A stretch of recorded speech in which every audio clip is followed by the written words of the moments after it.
Okay. Well, thanks a lot for organizing the conference and putting this paper on the program. So before I start, I just want to say, one very, quick word about Emmanuel's generosity. So I was not Emmanuel.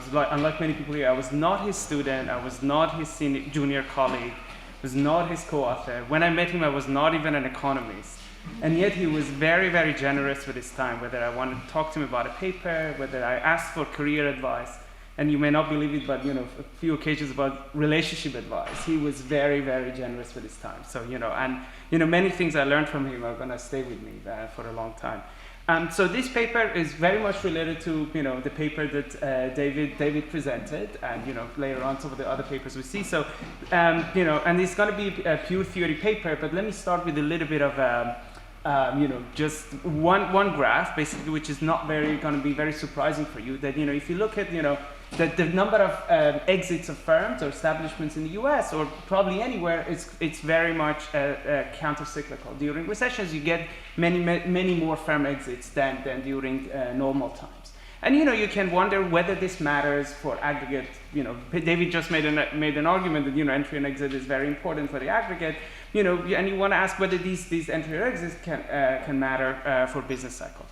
One perspective you can take is that, well, it doesn't matter if some firms exit or not. Specifically, in many models, firms that exit are the least efficient ones. So on the margin, obviously, you're going to be losing some firms, you're going to be losing some production capacity, but these are the least efficient ones.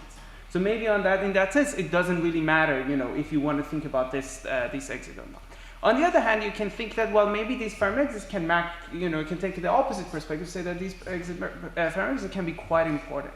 So, just to get a sense, everybody's now talking about that, you have supply chains are quite important for production. If you have any sort of disruption to the supply chain, it can actually have a first order effect.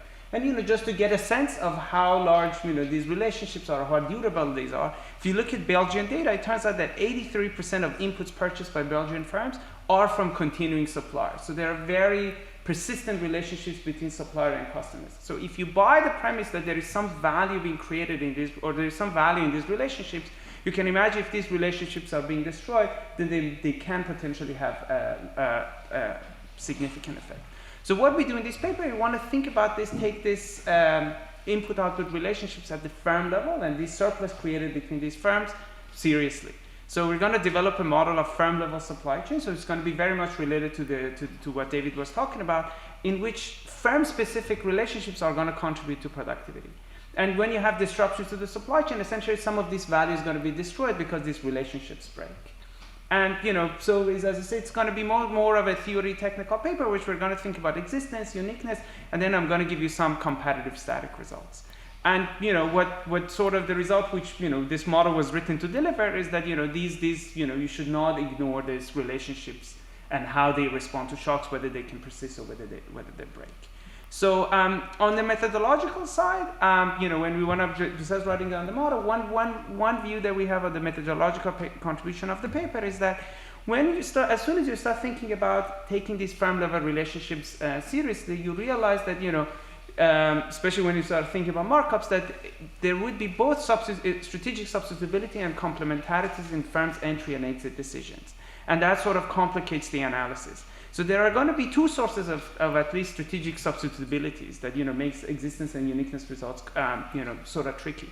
On the one hand, obviously, a more productive supplier can steal business from a less productive supplier. So if David enters, his entry can actually hurt me. That means if we are competing. So we're going to shut down, so we don't have a methodological contribution there. We're just going to shut down that channel by assuming that all inputs, with some caveat, are going to be strategic, are going to be gross complements.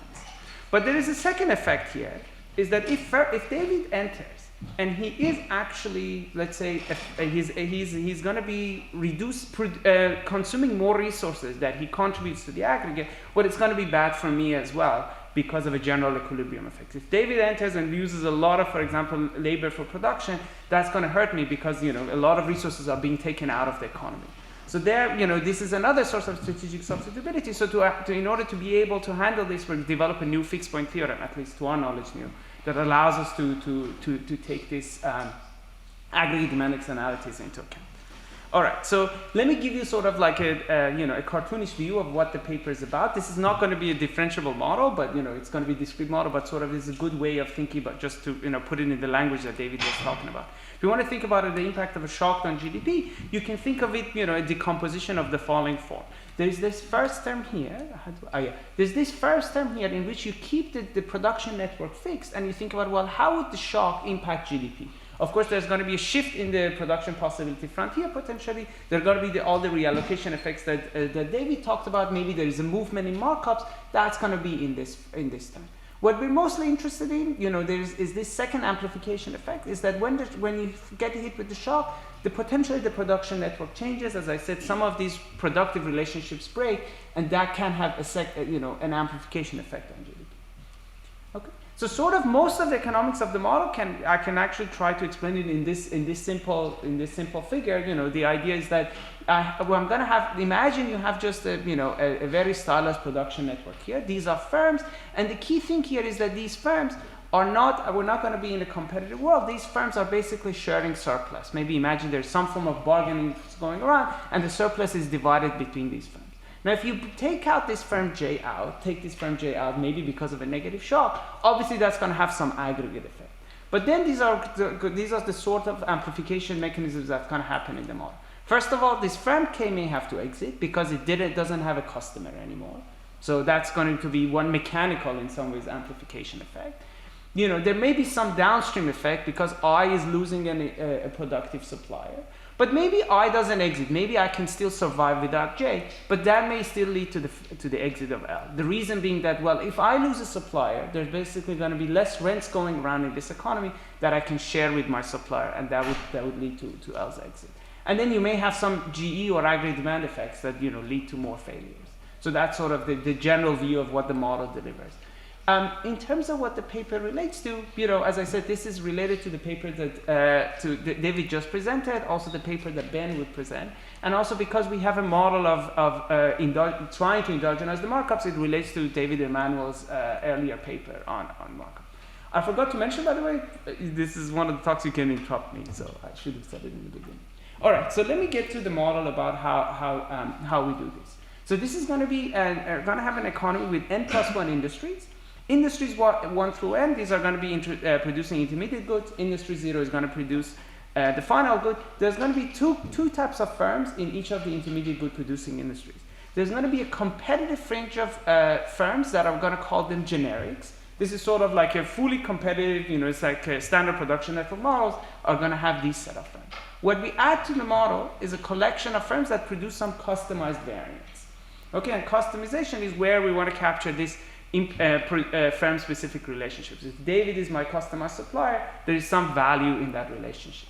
And the household part is going to be completely boring. Okay, so first let me tell you these generic producers. As I said, it's going to be a competitive fringe of them, and I'm going to index them by B. These are like lower quality firms. And the production function of these generic firms in industry I, it's going to be some constant returns to scale function. Then I'm going to use labor, input from other industries, and these B's are productivities, potentially pair-specific productivity of the generic producers. Okay, and I'm going to assume, as I said, that all these inputs across this are gross complements, so with an elasticity less than or equal to 1. This is basically, I'm going to shut down competition the way I mentioned. Now, the more interesting part for us are these customized producers. The customized producers is, as I said, they're going to be a final collection of them. Yes. So just to yes. understand these generics, they only use generics. They only use generics. So this is like how everything could survive if all the customized ones disappear. Exactly. This provides a lower bound. Exactly. So these, I should have mentioned, as a generic, you only rely on generics. You sell to generics, but you will be able to sell to the customized guys. So this would be a lower bound of the entire economy, absolutely. The customized guys, on the other hand, they have these customized relationships. So if firm I is here, it can buy customized input J, customized input K, and I'll show you now, it can always rely on the generics as well. I'm going to impose this assumption here, and that is that if you refer customized firm I, you can have multiple customized suppliers, but you're going to have at most one in each industry. Essentially, that's really killing the competition. I'm not going to have two customized firms competing for being my supplier in that industry. But of course, the generics are going to be there. So this is the production function of the customized guy. So if I'm a customized firm in industry I have the same exact production function of the generics, except the following. So if I don't have a customized supplier in industry J, well, I have no choice but to use the generics, in which case I'm going to get productivity B. But if I do have a customized producer in industry J, then I have the choice. I can either go to the generics and get a productivity B, or I can go to my customized supplier in an industry and get a productivity A. And this wedge, I'm going to assume that A is bigger than or equal to B, and this wedge is going to capture the extent of customization. So the wider this wedge is, the more important is David for my production technology. Okay, so that's basically the general idea. Yes? And the FI is the same. The FI is exactly the same as before. Because the A is better. The A is just better, yeah, if they're there. Exactly.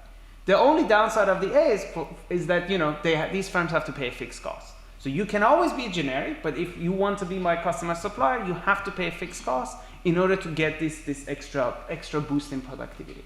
So you pay ZI units of labor at T equal to 0, and then this is going to be a sunk cost by the time you become my generic supplier at T equal to 1. And, you know, you can decide to pay this fixed cost, or you can decide not to pay it, and then that's where exit happens. So if you're in a customer relationship, you have a bargaining exposed, or in the contract, how do you share the surplus? Yes, by bargaining. I'm going to get there in a second. You get in the bargaining. Yes, exactly. The only thing that to keep in mind for now is that you're in a bilateral monopoly, then. Exactly. Yeah. Exactly. The only thing to keep in mind is that the ZI, the fixed cost, is sunk before when we get to the bargaining. So you cannot bargain over ZI, but you can bargain over how the price is being shared. Okay. And then firms obviously. You have the alternative as an outside option, I guess. You can always go to the generic. Exactly. The generic. So that will determine, that will influence the. Exactly. I'll get that in a second. Yes. And then, you know, pay firms that don't pay that fixed cost, you know, they exit, and then you get this bold G as a subset of this script G. The script G was exogenous to given. Firms that don't pay it, they exit. You're left with this bold G. Okay. So there's a consumption goods sector. This is boring. I'm just gonna skip it. The only thing is that these firms have no market power, no fixed costs, you know. So let me skip that. Okay. So the generic, now let me tell you about the terms of trade. The generic producers are trivial because they're competitive, you know, they price a marginal cost. The customers producers, on the other hand, they produce this surplus, and we are in this bilateral relationship. So we're going to assume that, you know, they're going to divide surplus via bargaining. Okay. So two active firms, suppose both, you know, Philippe and I have paid the fixed cost. We enter into a relationship now, and, you know, we're gonna, you know, at equal to, I don't know why that thing's moving, at equal to 1, and, you know, we're gonna write a contract between the two of us, which is gonna specify the price. So the price is gonna be that, the contract, the way it's gonna be is that it's gonna be a commitment from the supplier to the customer to deliver as many units as the customer demands at that fixed price. So we bargain over the price, it becomes a commitment for next period. So let me be more specific. We're going to use some form of bargaining a la Rubinstein. So it's going to be a random offer alternative bargaining game over infinitely many subperiods. Specifically, the supplier and customers, they're going to make offers to one another with probability delta and 1 minus delta. So you can think of delta as a proxy for the supplier's bargaining power, and 1 minus delta would be the customer's bargaining power. So David and I started our bargaining process. David makes me an offer. If I reject it, we do a random new draw, and then we can make another offer. We do this until one of us accepts the other party's offer. If we don't reach an agreement, you know, we cannot trade in the next period. Okay. And of course, as Philippe said, I, as a customer, always have the option of going to the generics.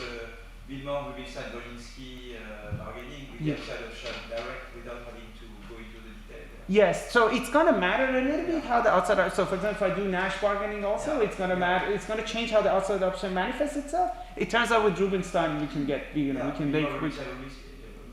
Yeah, that's exactly right. Okay, so basically, this is exactly Philippe, you know, anticipated all of this. So, as I said, this bargaining power delta is going to determine all the markups, because that's how we're going to divide the surplus. So I'm going to give you a relationship. It's exactly how the markups are going to relate to these deltas. But the key thing to keep in mind that I always have this outside option as a customer to go to the generic. So the price that David and I can reach can never exceed this amount, my outside option, because if this is the price of the generic good, I'm going to get a boost of A over B if I buy the customized, so that means that this price can never exceed that. Of course, both of us always have the outside option of walking away as well, just I don't want to trade period. Okay, and then, so basically this is essentially the summary of the model. At t equal to 0, you're given the network of these potential customized relationships. A subset of firms, they decide to pay the fixed cost and they enter, and then you get this big, this bold G. At t equal to 1, we do this bargaining. The firms enter into these contracts, so obviously the generics are going to be via marginal cost pricing, and then the customers are going to be via bargaining pricing. And at t equal to 2, now all prices are fixed. Basically, firms optimize quantities and all markets clear. So this is when quantities are determined, prices are determined, entry is determined. Yes? So here the TB is exogenous, right? Because like established on no substitution. Exactly. That's why if our bargaining fails, I don't have to think that also affects the price. That's exactly right. That's exactly. So exogenous to the extent that it only depends on the F's and the B's. The B.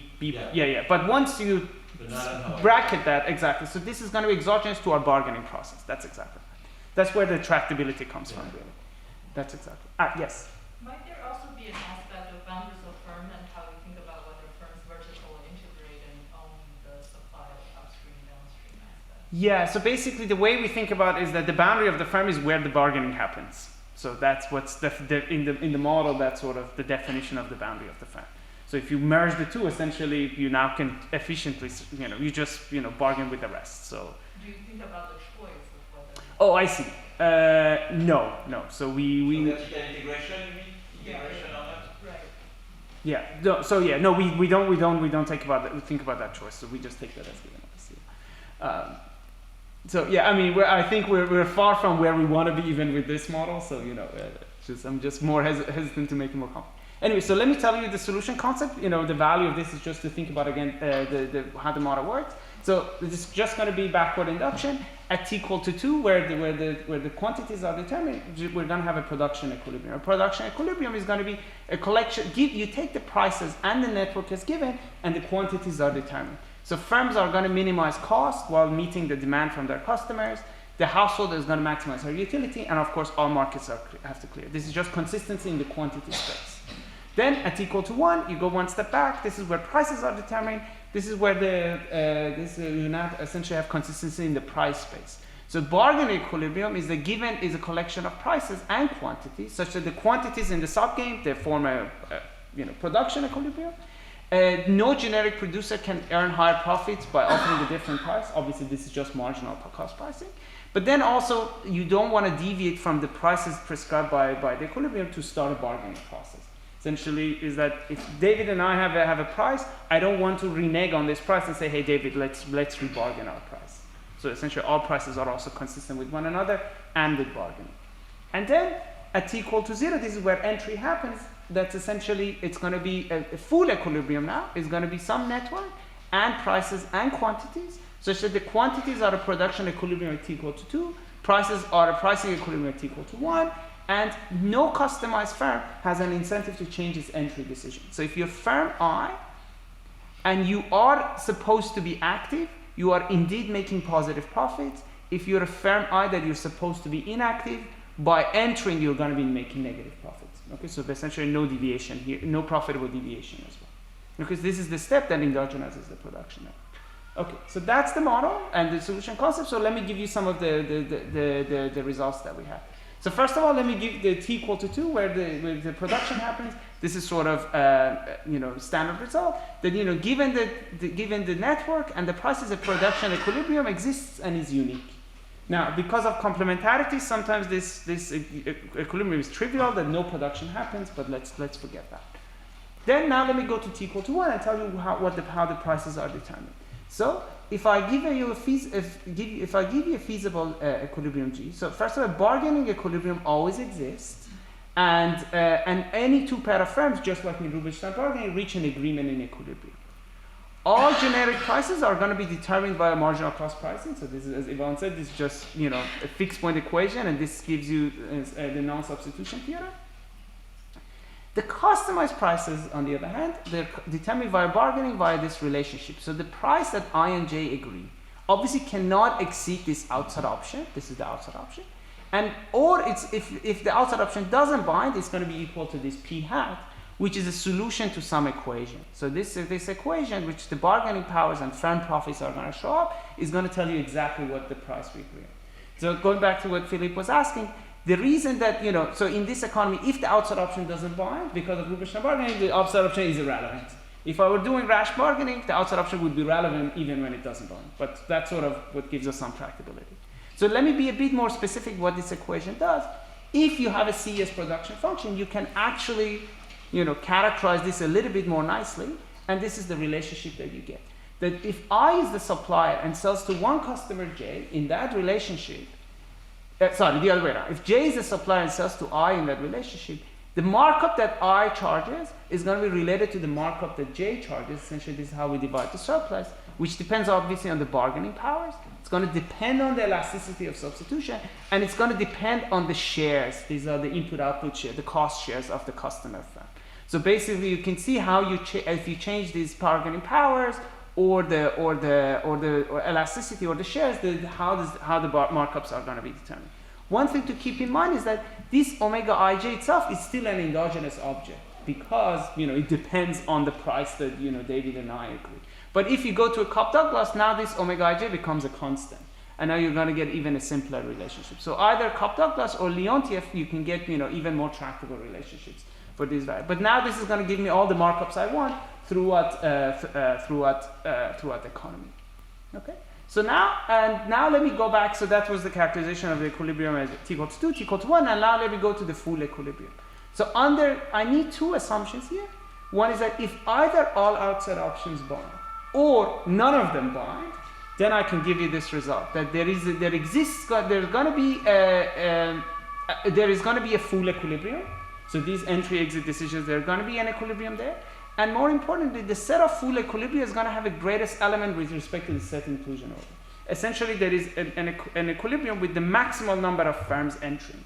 And more importantly, GDP is going to be highest in that equilibrium vis-a-vis all other equilibria. So you may have many, many different equilibria because of coordination failures. Well, I'm not entering because Yvonne's not entering.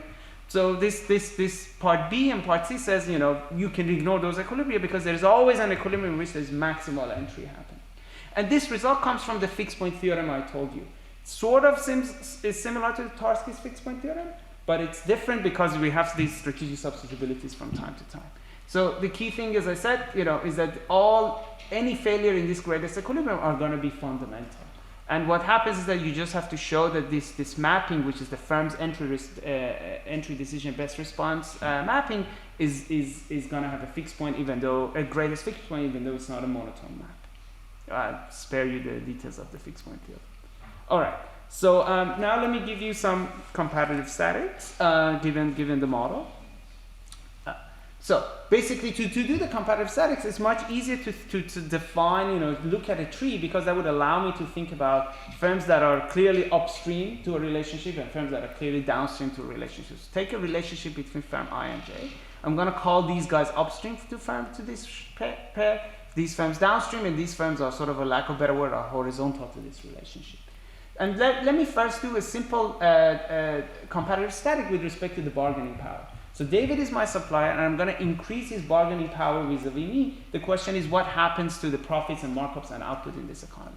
So it's going to increase all upstream markups. The reason being that, if David has a higher bargaining power, he's going to extract more resources from me. That his markup is going to go up. But then now David has more resources, and his suppliers can extract more resources from him. So basically, there's going to be resources being more allocated to more upstream firms. And in the same way, all downstream firms are going to be worse off. Essentially, all their markups are going to go down. It's going to increase also all profits of upstream firms and decrease the profits of all downstream firms. It's not just the markups. Then you take the quantities into account. Same thing is going to happen. And then you can get a similar result for prices. I think it would be easier to look at it here. So if you take this relationship between David and I, and suppose I increase this bargaining power. These firms' markups are going to go up, and these firms are all going to be worse off, essentially because resources are going to be extracted from I and whomever is below it. In some ways, this is a consequence of the pairwise bargaining. And same dynamic for prices. Now, let me go back. Now, this was for bargaining power. Now, let me give you a comparative static result on changing the network itself. So let me now I add some firms or remove some firms and see what happens there. So suppose all bargaining powers are equal to 1. This is going to give me tractability. And imagine I have two networks. One is G lower bar, which is smaller than G upper bar. So essentially, in G lower bar, I'm killing some firms mechanically. Under some condition, which I'm going to tell you, it's two things are going to happen. First of all firms are going to be making less profits, and aggregate output is going to fall. And this condition basically tells you that the firms that you're taking out, they were so basically this tells you that these are the firms that are in the wedge between the two firms that you're taking out. They were actually profitable firms. You're not taking away some negative value firms because otherwise this would have gone the other way. But basically it tells you that if you shrink the set of active firms, you're going to reduce profits and aggregate output. Again, sort of like a sanity check result telling you that when you take out firms, they take away production capacity with them. That means that, because these relationships are going to be destroyed, you have to rely on B technologies instead of the A technologies, and aggregate output falls. Obviously, this is something you would want from the model, but, we have to make sure that this actually holds. Because, we're far from the efficiency, so it's not, we have to worry about exactly how the misallocation happens. So here is a mechanical way of seeing that if I kill this firm J here, essentially all these firms are going to be worse off because this I now has to rely on the generic variant of J instead of J itself. Okay, so next thing I'm going to do a comparative static with respect to the productivity shocks. So imagine again I'm keeping the network fixed and I just change one of the productivity shocks, let's say AIJ. So this is going to be increasing aggregate output. It's going to weakly increase all markups because obviously, when the A goes up, the supplier can charge a higher markup. It's going to increase the profits of all firms that are downstream or horizontal to J, but it may actually decrease the profits of some upstream firms. So it's easiest to again see it in this figure. So imagine I increase this productivity between I and J. Obviously, this relationship is more productive. J's profits are going to go up. So would these guys' profits are going to go up. But this firm can actually be hurt. And this is because if this productivity goes up, obviously firm J is now more productive. So to meet the demand from I actually would need less inputs. And that would mean that even though this price was going up because of bargaining, the quantity effect is going to overwhelm the price effect, and this firm is going to be worse off. This is really, again, coming from the non-competitive nature of the model. Essentially, you get this perverse quantity effect that an increase in productivity can actually reduce demand and reduce profits further upstream. Okay? Yes? Why is my intuition wrong with that, with the penalty elasticity being greater or less than 1? Which elasticity? Between J and the guy above him. So here I'm just assuming that, this is his single supplier, so there's not even there's no substitution room here. So it's sort of the elasticity is irrelevant. But the way to think about this is that, so imagine I increase this productivity. Obviously, imagine aggregate output goes up. So aggregate output goes up, that means the demand for everybody is going to go up. Yeah. Okay? But the key thing is that the demand for this guy is going to, so the price is going to, so the demand for this guy, J, is going to go up less than 1 for 1 than the productivity. So even though imagine I am twice as productive, but my demand just goes up by 1.5 factor. That means that as a result, I need less inputs. That's basically what's happening. But that's because they're complements, right? Yes, that's because they're complements. Exactly. Yes. Yeah. Exactly. Obviously, yes. Yeah. That's because they're all the substitutability happens only. All the substitutability is in this generics. In the generics, when it comes to the customized, everything's complement. Or here is a different way of saying what David said. If I kill this firm here, so I had a full chain, then these two effects are fully cancel each other out, and this guy would see no effect. The fact that there is another input here, and this elasticity is less than 1, is going to mean that this guy is going to be worse off. That's right. Okay, so far all the results I showed you, I was taking the production network to be exogenous. So now I want to see what happens if I endogenize the production network. Essentially open up this entry exit margin. So this is sort of, again, a result that you would want the model to deliver, is that if I increased firm level fixed costs, some of them or all of them in the economy, it's going to shrink the set of active firms. It's going to lower aggregate output, and it's going to reduce the markups of all the remaining firms. in the economy's greatest full equilibrium. So I've just focused on the maximal equilibrium. If you increase fixed costs, obviously some firms would exit. As they exit, they take away production capacity with them, and as a result, it's going to lower profits and lower output.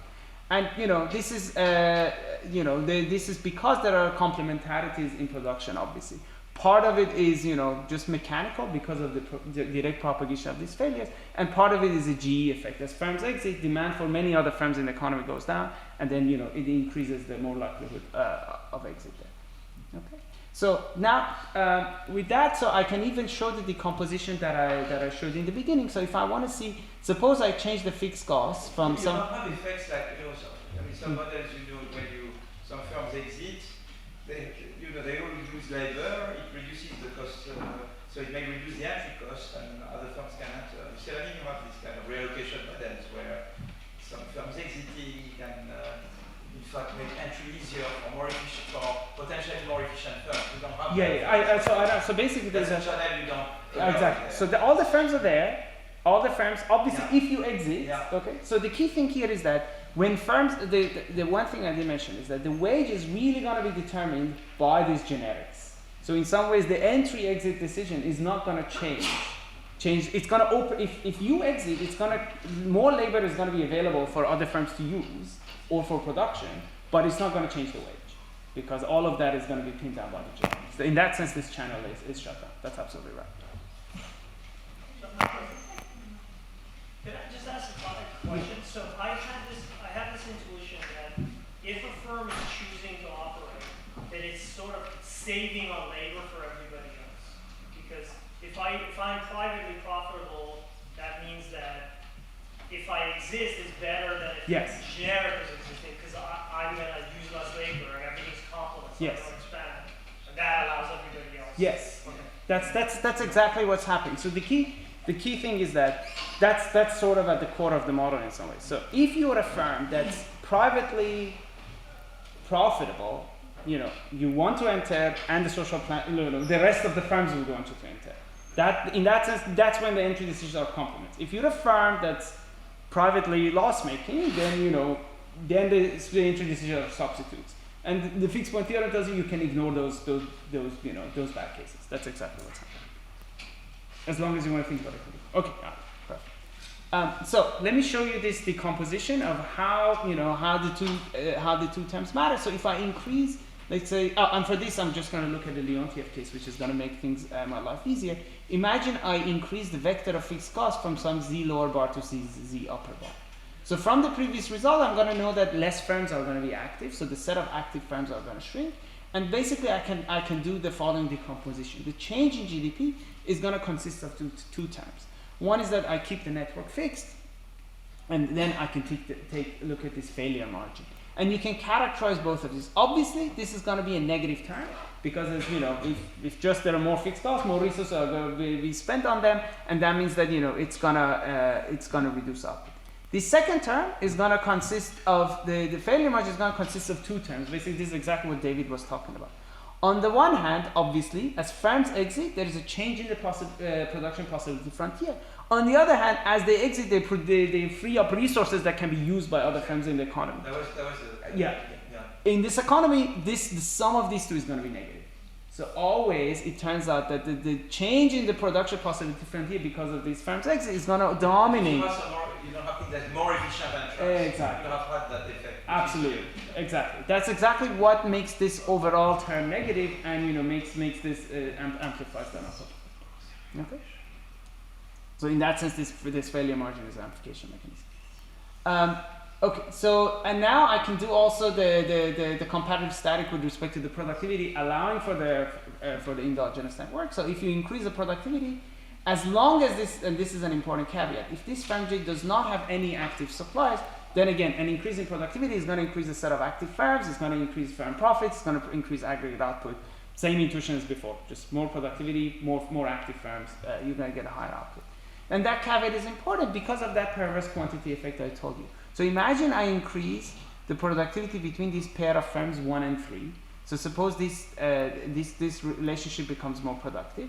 as I said, if the net, for now take the network to be exogenous, as I said, these firms 2, 3, and 4 are going to be better off, but these firms, 2 and 3 are going to be better off, but firms 4 and 5 are going to be worse off because of that perverse quantity effect. Now, if I turn on the failure margin and allow some of these firms to fail potentially, as I increase this productivity, because the profits of 4 and 5 go down, actually these firms may exit. Now, depending on the relationship between what the gap is between the generics and the customized, overall output may go down depending on whether the firms that go out were extremely productive or not. Because of this inefficiency that resources cannot be fully, we cannot efficiently negotiate rents throughout the chain, you may actually get that a positive shock can be recessionary here, just because of the failure margin.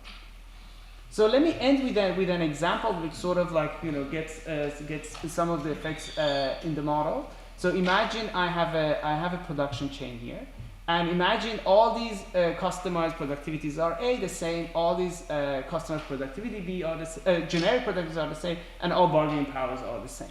Okay, and imagine this firm 1 is the only firm that has a non-zero fixed cost. Okay, so this is the only firm that can potentially exit. Of course, this is a very stark example. Okay, so first let me look at the GDP in this economy. It's going to be given by this relationship. So if firm 1 doesn't exit, it's going to use Z1 units of labor for production, and I have n of these firms on top of one another. So this is going to be my TFP times the labor resources. If this firm does exit, then I'm going to fall from a productivity big A to productivity big B, so this is going to be my output. Now, what's going to determine this margin of exit? It's going to be, of course, dependent on the wedge of A over B and the bargaining powers.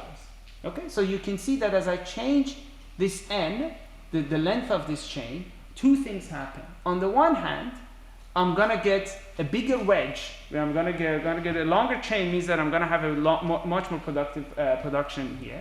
So that's going to increase this. But on the other hand, it's also going to shift this failure margin. So it turns out that if some condition holds on the bargaining power, this Z tilde is going to be decreasing in N. So as I make the chain longer and longer, it becomes more and more productive, but at the same time becomes more fragile, because it's more likely that this firm 1 would exit. Okay, because more of the resources are being extracted by essentially I have more mouths to feed up the chain. That means that this firm 1 is going to can potentially be making lower profits. So in the one hand, it's sort of like a feature of this non-competitive model that this longer chain has a greater production capacity, but at the same time becomes more fragile. And as I said, because of the non-competitive nature of the economy.